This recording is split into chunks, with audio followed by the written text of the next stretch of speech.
作家の、曽根健です。カメラマン名越と申します。お願いします。名越と出会ったきっかけは、僕が当時ファーストっていう雑誌をやってて、そこに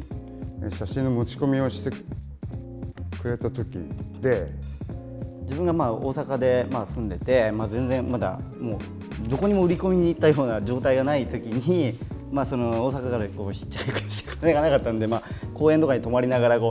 ろんな出版社に電話して、で全員ほとんど無視された中で、もう絶対バーストには絶対行きたいっていうのがあって、でそれで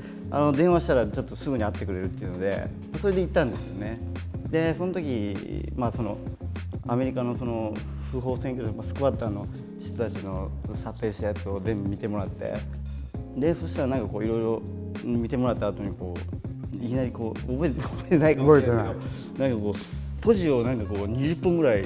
箱でもうがっつりボンとくれて、フィルムをそれでこれで撮ってこいみたいな感じで言われて、であれがもうすごい衝撃的で、どこ泊まってんだお前とか言われて、いや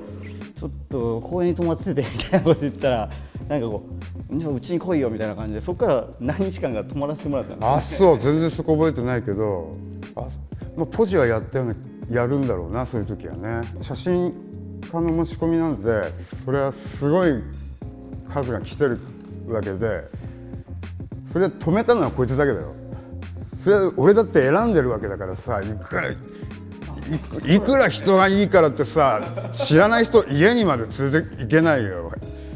才能があって、それでやっぱりこれから付き合いたいなって思うからこそ言ってるんであってさ、そりゃ誰でもかんでも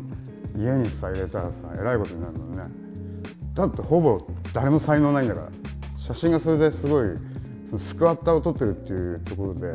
一緒に暮らして撮ってるんだろう。撮ってたのもあの時は。そうですね。その後もずっとやるんだけど、そういうところがね、本当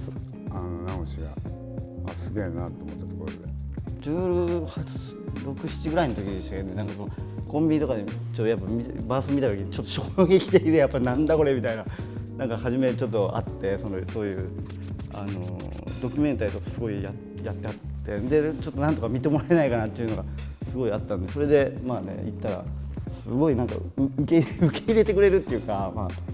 これはすごい印象深かったんですよね。今そういう編集者の人いるのかなみたいなところがすごいあって。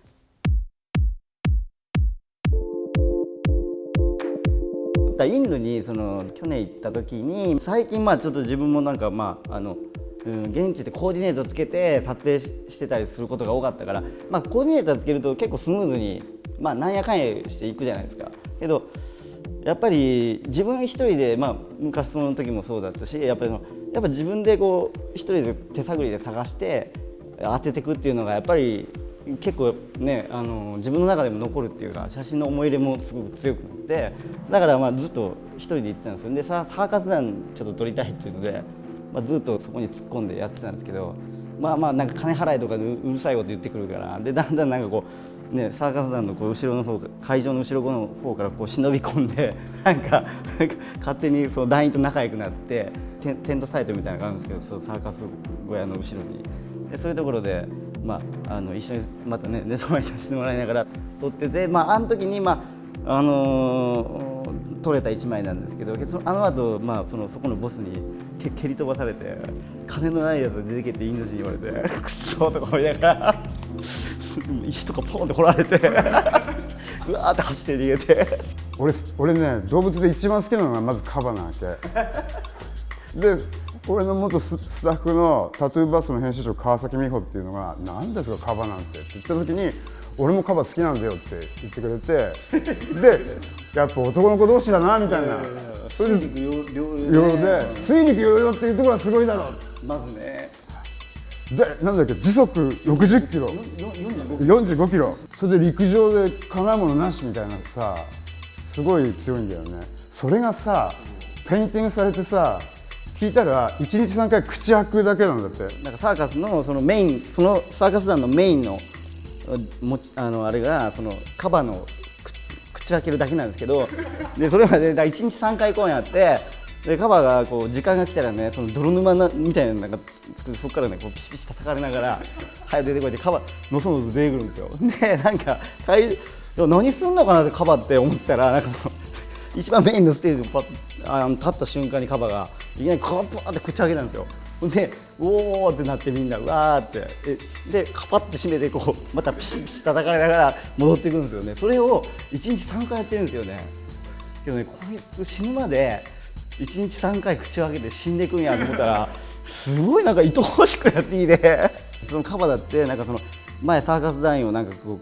う、ね、頭を食いちぎったとか言ってたらたまにだから怒る時もあるんやと思って、まあそりゃそうやろうなみたいな。けどそれでも死ぬまで口を開け続けるっていうか、まあ仕事があってまあいいことなのかなみたいなことを考えながらまあ撮影してたんですけどね、カバのね話で盛り上がってなんかまず写真が良かったの。そこのエピソードがもう見事じゃない。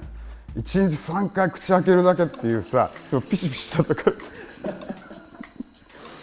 でカバの写真はそれで、あとインドネシアだっけ、はい、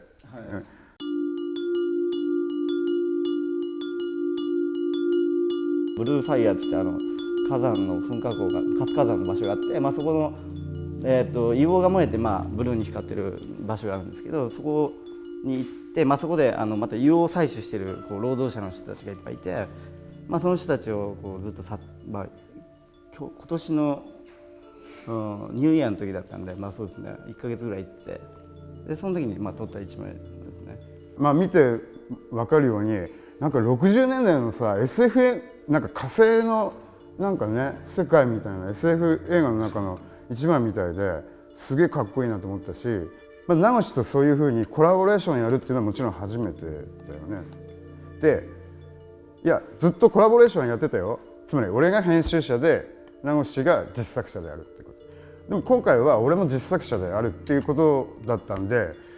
写真は当然頭にあるから、あとはもう俺は名越の作品に対して俺の作品でぶつけるっていうことで、写真からインスパイアされるっていうよりこう実作者からある種のなんかこ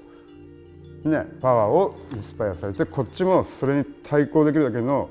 俺が今書ける文章を書くっていうことだったんだよね。だから写真のキャプションでもないし、その文章のに合わせた写真でもないっていうことは見ればわかるんだけど、なんとかそういうふうにやってみました。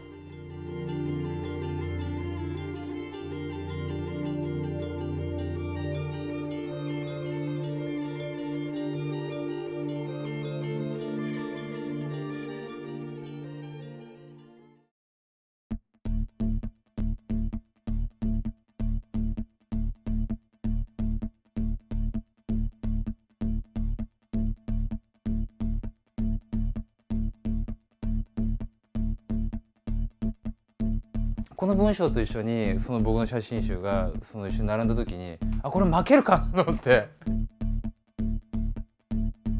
いやもう本当に小池さんが殺しに来たと思いましたからコラボっていうのはなんかこんなになんか意外で、まあ、正直やっちゃったのは自分らなんだけどさ、伏見直江の良いところって完全に似てなくてもなんとなく OK っていうのがあるんですよ。なるほどなるほど。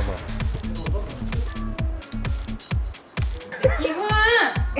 2人で京都に移ってレズビアン姉妹みたいな。やっぱ京太郎パワーあるよね。まさかこんなこうガボッとこう潜るなんて思ってなかった。妊婦の状態の人を見るとなんかものすごいものを見てる感じるっていうか、お母さんのこと好きなんだよ。俺ね、動物で一番好きなのがまずカバなわけ。死ぬまで1日3回口を開けて死んでいくんやと思ったらすごいなんか愛おしくなっていいね。